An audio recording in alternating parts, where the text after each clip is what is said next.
where exploits are going in the next decade?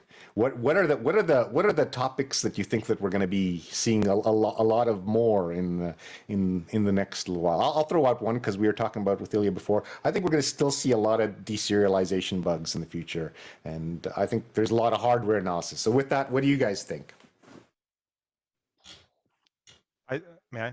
I think that with maybe also because of the proliferation of exploit mitigations and that progress, probably we are going to see more and more hardware level, low level bugs, like the one we discussed, that somehow bypass these mitigations. And also logic bugs, they're going to be around for, I think, for the next decade, definitely, and probably forever, because they have some sort of like built-in resistance to anti-memory corruption mitigations, in my opinion. So I think that's where we're going. I mean, probably the mitigations will get better and better, as they did in the past like 10 years and more, but also technology is getting much more complex. As Chris said, now we have Kubernetes and all these microservices paradigm, all this stuff, and more complexity means more bugs, especially logic bugs.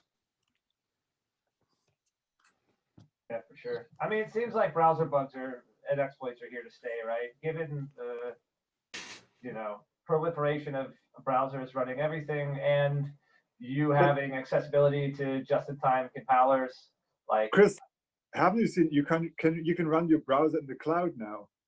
So does it pop the cloud instead of my computer? I'll get to that. Like, there's a company called S2 Systems that was bought by Cloudflare recently, which basically what they do is they shim the SCIA layer in Chrome, so you actually run Chrome in like your own virtual machine somewhere in the cloud, and then it's being sent to you back via RDP or something. Nice, total privacy. Yeah, but what's the odds of like that running in mass, right? Like I assume most people are still buying a laptop and using the browser. Okay. Yeah, but I mean, like when you have like JavaScript and everything available to you in the DOM, like just your ability to control things is they could put mitigations till they get blue in the face. We could you could solve a lot of problems by just getting rid of JavaScript, right, in the browser. If you just went to WebAssembly, you would reduce a lot of attack surface. Yeah.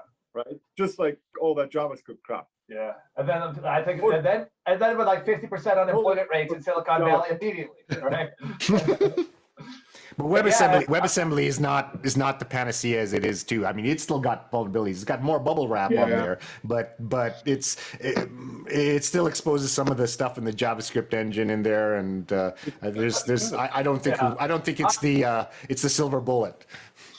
Yeah, you're totally right, man. I mean, if you look at some of the recent works by Natalie and some of the folks at NCC, it's clear that there are bugs there. In fact, it brings buffer overflows into your browser renderer.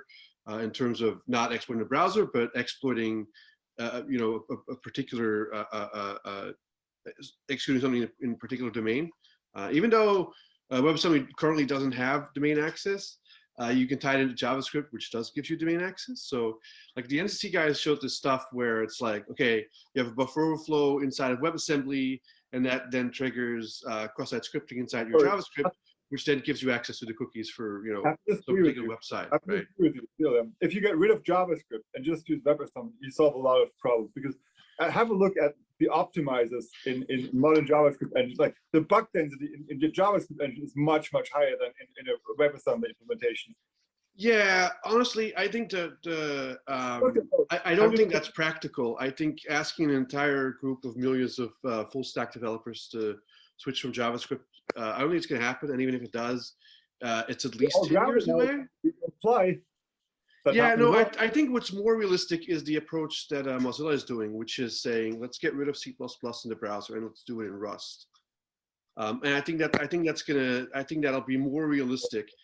You're asking a much smaller group of developers to change their ways. Yeah. I don't think getting rid of JavaScript is going to happen. How big is the portion of Rust in, like, what percentage of the code base of Firefox is Rust these days? Is it 10% or 50%? I don't think it's more than that. No, it's currently 0, but they're writing an alternative stack, which is fully functional, by the way. It's being tested right now, and the plan is to swap it out when it's production level quality. In servo. Exactly. So So what- I think that's much more realistic, right? I think asking millions of developers to switch all of their development overnight, that's never going to happen. It would solve other problems as well. Yeah, but that's like saying, well, if everybody changes their ways and nobody writes C code, then we wouldn't have buffer overflows. That's right, but millions of people aren't going to do that, right? Have a look at MakePad, makepad.nl. That's written in Rust and compiled to WebAssembly plus WebGL. It's a Rust editor in a browser, or you run it in the VR.